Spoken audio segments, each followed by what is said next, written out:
ირანი და შეერთებული შტატები ომანში მოლაპარაკებებისთვის ემზადებიან. განხილვის მთავარი თემა თეირანის ბირთვული პროგრამაა. შეხვედრა მას შემდეგ დაიგეგმა, რაც გასულ კვირას მოლაპარაკებების ფორმატი რამდენჯერმე შეიცვალა და რეგიონული ქვეყნების ჩართვის მცდელობა უშედეგოდ დასრულდა. ირანის საგარეო საქმეთა მინისტრი აბას არაღჩი ირანელი დიპლომატების დელეგაციასთან ერთად მუსკატში ღამით ჩავიდა. როგორც ცნობილია, წინა რაუნდები, რომლებიც ივნისში იყო დაგეგმილი ისრაელსა და ერანს შორის დაწყებული 12-დღიანი სამხედრო დაპირისპირებების ფონზე გაუქმდა.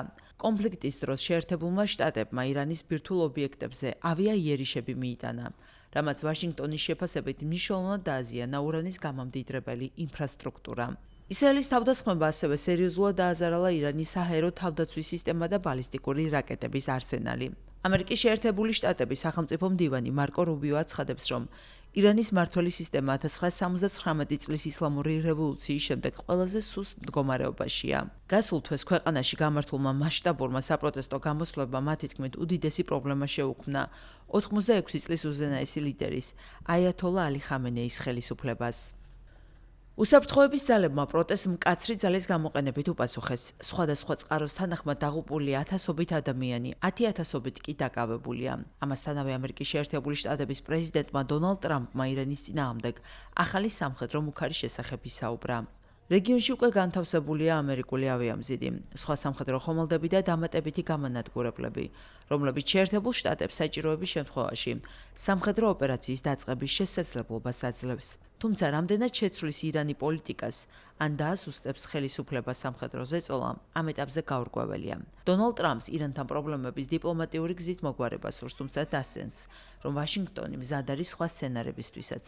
ამის შესახებ ომანში დაგეგმილი აშშ ირანის მაღალი დონის მოლაპარაკებების წინ თეთრი სახლის პრეს-მდივანმა კაროლინ ლევიტმა განაცხადა. დიპლომატიური პროცესი წინ მიიწევს. პრეზიდენტმა ძალიან მკაფიოდ ჩამოაყალიბა თავისი მოთხოვნები ირანის რეჟიმის მიმართ. ნულოვანი ბირთვული შესაძლებლობა არის ის, რაზეც ის პირდაპირ საუბრობს. მას სურს ნახოს, შესაძლებელია თუ არა შეთანხმების მიღწევა. ამ მოლაპარაკებების პარალელურად კი მინდა შევახსენო ირანის რეჟიმს, რომ პრეზიდენტს, როგორც მსოფლიო ისტორიაში ყველაზე ძლიერი სამხედრო ძალის მთავარსარდალს, დიპლომატიის გარდა მრავალი სხვა შესაძლებლობაც აქვს.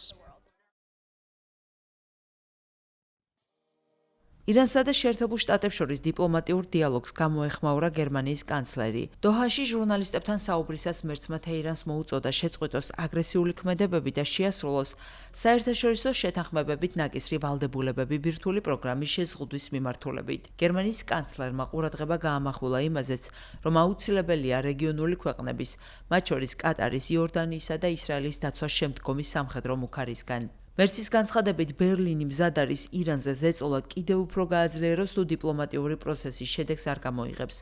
მანამდე გერმანიის ლიდერმა აღნიშნა, რომ უახლოეს დღეებში სასურველი იქნება მოლაპარაკებების წარმატებით დასრულება. მინდა კიდევ ერთხელ მოუწოდო ირანის ხელმძღვანელობას რეალურად ჩაერთოს მოლაპარაკებებში, შეწყვიტოს აგრესია, დაასრულოს ბირთვული პროგრამა საერთაშორისო შეთანხმებების შესაბამისად და რაც მთავარია, დაიცვას ისეთი ქვეყნები, როგორებიცაა კატარი, იორდანია და ისრაელი შემდგომი სამხედრო მუქარისგან. მნიშვნელოვანია, რომ ეს პროცესი უახლოეს დღეებში წარმატებით დასრულდეს, მათ შორის ამერიკელი დიპლომატების მონაწილეობით.